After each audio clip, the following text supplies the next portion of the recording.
South Kashmir के अनंतनाग जिले में शुक्रवार को आतंकवादियों ने एक बार फिर बुजदिली दिखाई और छुट्टी पर घर आए सेना के एक जवान की गोली मारकर हत्या कर दी।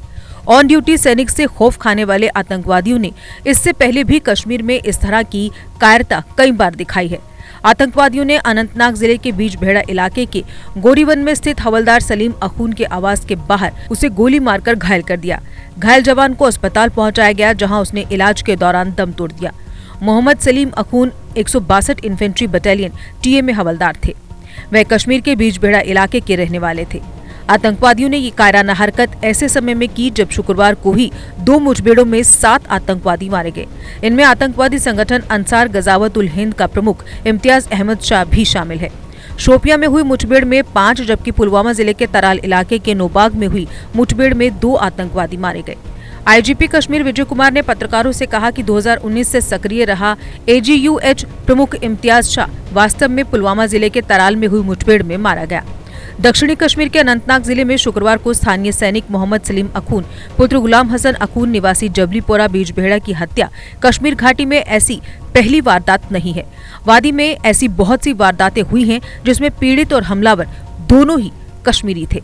मई 2017 में शोपियां जिले के 22 वर्षीय सैन्य अधिकारी लेफ्टिनेंट उमर फयाज, जो छुट्टी पर थे, को उनके रिश्तेदार के घर से आतंकवादियों ने अपहरण कर लिया था। अगली सुबह शोपियां के हरमन इलाके में उनकी गोलियों से छलनी लाश मिली थी।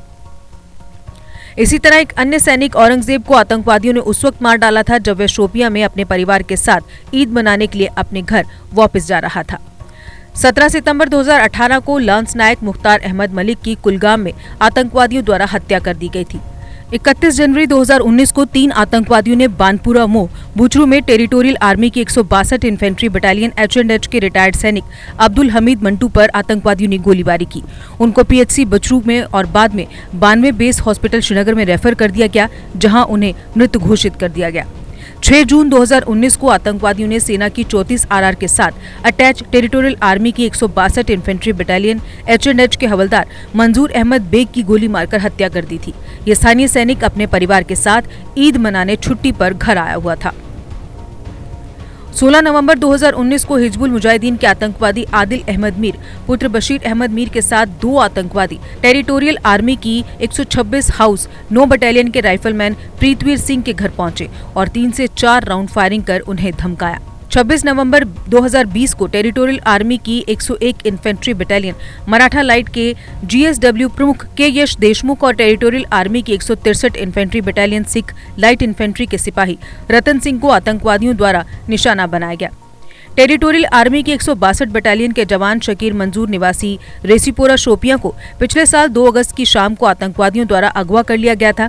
जब वे अपने घर जा रहे थे तब उनकी कार रबामा नोहामा में बंदूकधारियों द्वारा रोक दी गई थी। बाद में साउथ कश्मीर के कुलगाम जिले के DH-पुरा इलाके में उनकी जली हुई कार मिली थी। बाद में आतंकवादियों ने एक संदिग्ध ऑडियो संदेश में शकीर मंजूर के अपहरण और हत्या की जिम्मेदारी का दावा किया। हालांकि शकीर मंजूर के परिवार के सदस्य अब भी विरोध प्रदर्शन कर रहे हैं, उनके शरीर की मांग कर रहे हैं। यहाँ तक कि उसके पिता मंजूर अहमद वागे पिछले 8 महीनों से रोज उस जगह खुदाई कर रहे हैं जहाँ उनके बेटे के खून से सने कपड़े मिले थे, लेकिन उनके हाथ कुछ भी नहीं लग रहा। हफ्ते भर बाद घर से 3 किलोमीटर दूर लधूरा में उसके खून से सने कपड़े मिले थे। वागे का दावा है कि उसके बेटे को मारने वाले मुठभेड़ में मारे जा चुके हैं। उन्होंने कहा कि हमने शाकिर के बारे में जानने के लिए सभी आतंकवादी संगठनों से भी संपर्क करने की कोशिश की। फिलहाल उन्हें कोई कामयाबी नहीं मिली है।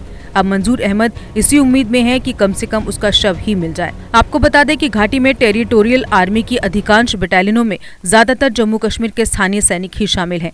नाम न जाहिर करने की शर्त पर एक अधिकारी ने बताया कि ये वास्तव में बहुत दुर्भाग्यपूर्ण है कि स्थानीय लोगों को स्थानीय लोगों के खिलाफ खड़ा किया गया है।